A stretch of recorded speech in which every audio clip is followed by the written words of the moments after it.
رسول اللہ صلی اللہ علیہ وسلم پر درود اور سلام بھیجنے کی فضیلت۔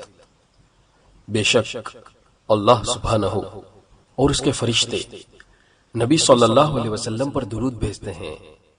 اے ایمان والوں، تم بھی ان پر درود اور سلام بھیجا کرو۔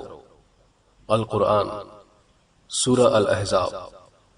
رسول اللہ صلی اللہ علیہ وسلم نے فرمایا، جو شخص مجھ پر ایک مرتبہ درود بھیجے گا تو اللہ سبحانہ اس پر 10 مرتبہ رحمت بھیجے گا، اور اس کے 10 گناہ معاف ہوں گے اور 10 درجات بلند ہوں گے۔ سنن نسائی صحیح۔ جو شخص مجھ پر صبح 10 بار اور شام کو 10 بار درود بھیجے گا تو اس کو قیامت کے دن میری شفاعت حاصل ہوگی۔ صحیح الجامع۔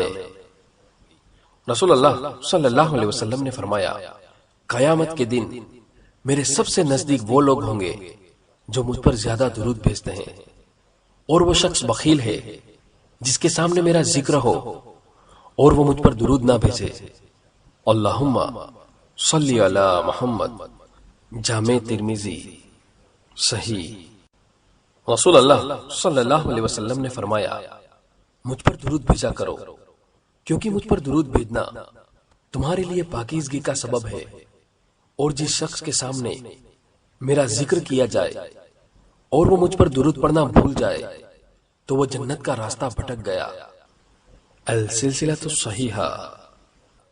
رسول اللہ صلی اللہ علیہ وسلم نے فرمایا، جب کوئی مجھ پر درود بھیجتا ہے تو فرشتے اس وقت تک اس کے لیے رحمت کی دعائیں کرتے رہتے ہیں جب تک وہ مجھ پر درود پڑھتا رہتا ہے۔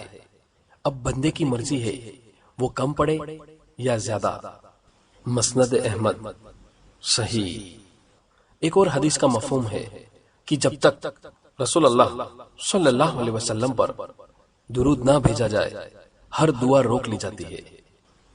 السلسلۃ الصحیحہ۔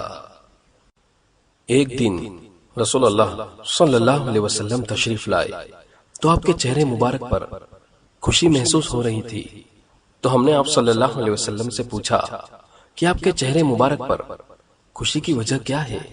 تو آپ صلی اللہ علیہ وسلم نے فرمایا، ابھی میرے پاس جبریل علیہ السلام تشریف لائے اور کہا کہ اللہ سبحانہ فرماتا ہے، کیا تم اس بات سے خوش نہیں ہو کہ تمہاری امت میں سے جو شخص ایک مرتبہ درود بھیجے گا تو میں اس پر 10 رحمت نازل کروں گا، اور تمہاری امت میں سے جو شخص ایک مرتبہ سلام بھیجے گا تو میں اس پر 10 مرتبہ سلامتی بھیجوں گا۔ سنن نسائی حسن۔ رسول اللہ صلی اللہ علیہ وسلم نے فرمایا، جبریل علیہ السلام تشریف لائے اور کہا، جس کے سامنے آپ کا نام لیا جائے اور وہ آپ صلی اللہ علیہ وسلم پر درود نہ بھیجے تو وہ دوزخ میں داخل ہوا اور اللہ سبحانہ کی رحمت سے دور ہو گیا۔ آپ اس پر آمین کہیے۔ میں نے کہا آمین۔ صحیح ابن حبان حسن۔ اللہم صلی علی محمد۔ رسول اللہ صلی اللہ علیہ وسلم نے فرمایا، بے شک اللہ کے فرشتے زمین میں گھومتے رہتے ہیں اور میری امت کا سلام مجھ تک پہنچاتے ہیں۔ سنن نسائی صحیح۔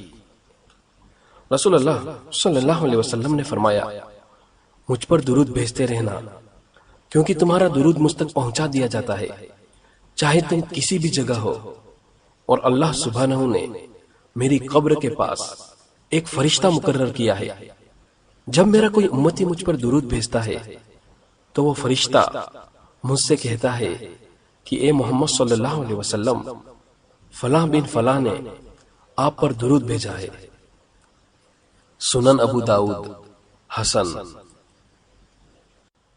لوگوں نے کہا، یا رسول اللہ صلی اللہ علیہ وسلم، ہمارا درود پڑھنا آپ پر کس طرح سے پیش ہوگا، جبکہ آپ تو مٹی ہو گئے ہوں گے؟ تو آپ صلی اللہ علیہ وسلم نے فرمایا، اللہ سبحانہ نے انبیاء کرام کے جسم کو مٹی پر حرام کر دیا ہے۔ اگر تم میں سے کوئی مجھے سلام کرتا ہے تو اللہ سبحانہ میری روح کو واپس لوٹا دیتا ہے اور میں اس کے سلام کا جواب دیتا ہوں۔ سنن ابو داؤد حسن۔ اللہم صلی علی محمد، اے اللہ رحمت نازل فرما محمد صلی اللہ علیہ وسلم پر۔